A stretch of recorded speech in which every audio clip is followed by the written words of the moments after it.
Hey traders, as part of the mentor room and the course that comes with it, packed with lots and lots of golden nuggets, I have made it very clear to each and every student of the mentor room that whenever they ask a question, I'm gonna go far above and beyond to actually provide the type of feedback that is going to nurture their growth. So yesterday we had hands asking for my take, my 2 cents on Bitcoin Cash Tether as a breakout type of entry short, and right here is the type of feedback, the demonstration of this feedback loop that I get to engage with all the students of the mentor room. In this video in particular, I highlight why taking a breakout type entry of the lower time frames was a rather risky proposition unless we clear the limit orders that reside just below the 400 level. So with that being said, enjoy the video. Good morning, Hans. So we'll be sharing my 2 cents on Bitcoin Cash Tether, US dollar Tether. So first of all, remember that you want to understand what kind of environment you're facing of the daily. For that, predominantly, we want to be looking at the trend direction, the volatility, and also, and something that it appears you have somehow disregarded, is levels of relevant support or resistance and or supply and demand that you are going to be interacting with if taking, in this case, a short. So let's look at Bitcoin Cash US dollar. Now, you seem to have taken a short just below the $400 mark. Now, I always emphasize that you have to be able to develop this eagle view, this grand view of the market by squeezing your charts and analyzing the left side of it. That is the price history that you do not want to disregard, because it is going to provide important information as to what were the inflection points where the market reacted in the past. Now, just below the $400 mark, around that point, notice here that we've got this isolated level of resistance, and the market just simply struggled to break through once that level was regained around the psychological 400 or thereabouts. Once again, right here, we struggle. So to really play it safe, you then want to start considering shorts in this market, as long as we have, that's going to be conditional to having a break through that line. Okay, if that is the case, notice that we don't really have much in the way of support until the 260. This is the type of air pocket that you want to be capitalizing on. Okay, so with that being said, we then can proceed into lower time frames, having understood what kind of conditions you were being faced with of the daily time frame. Now here of the 6 hour, which, as I said several times, it is also a nice blend for you to capture session by session flows in cryptos. The first 6 Asia, then Europe, US, and then the remaining 6 are going to be a much more low-key affair.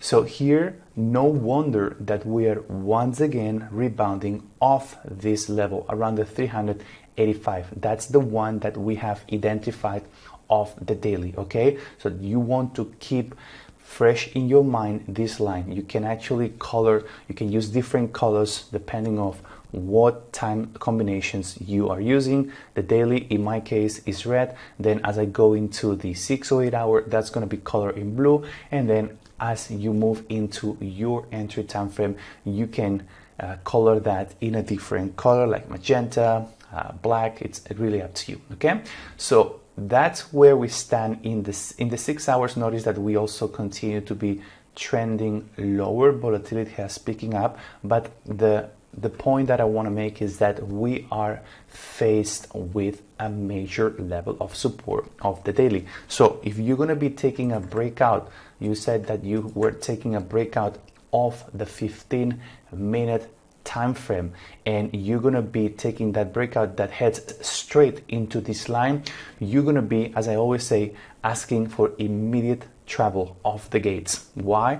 Because for the most part, this is going to be a battle of the 15-minute where you're going to be in a position to be David and you're going to be battling against Goliath. Why? Because the daily time frame, if of that time frame, there's going to be, if you think about it, there's going to be an opportunity for those that want to go back in, participate, gain exposure in this market to start significant amount of orders, because the daily time frame captures a lot of information, and therefore these are going to be robust areas where there's going to be significant buy side interest, as opposed to if you're going to be breaking down your entries into a 15-minute, that time frame, it's going to take a lot more of sell side pressure to break past that point. Okay, it's because you're just analyzing and capturing the flows on a 15 by 15 minute basis, whereas the daily is going to concentrate a lot more information, and therefore big players, big dogs can make much more informed decisions, and there you can obviously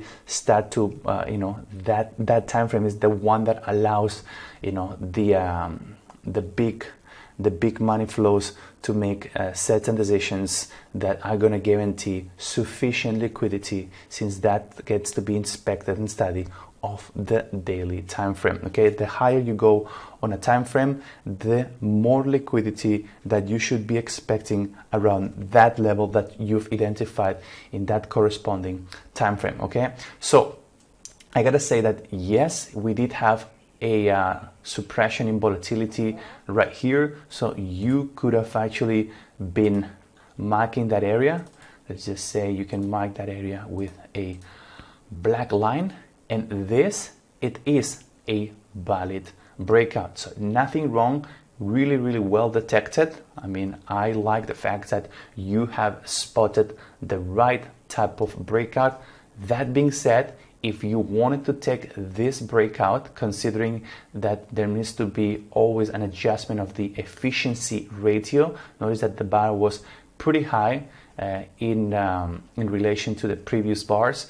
You want to have moved to break even at that 385. So again, nothing wrong having taken this short, but make sure that you protect yourself on a rebound of a daily time frame. At times you might get lucky and you go for a runner and you get to pocket in 3 to 1, well, whatever risk reward you're aiming for. 3 to 1 is the standard, but here the one thing that you have to bear in mind is you do not want to be holding a position short once you've seen that this daily area of support has been rejected.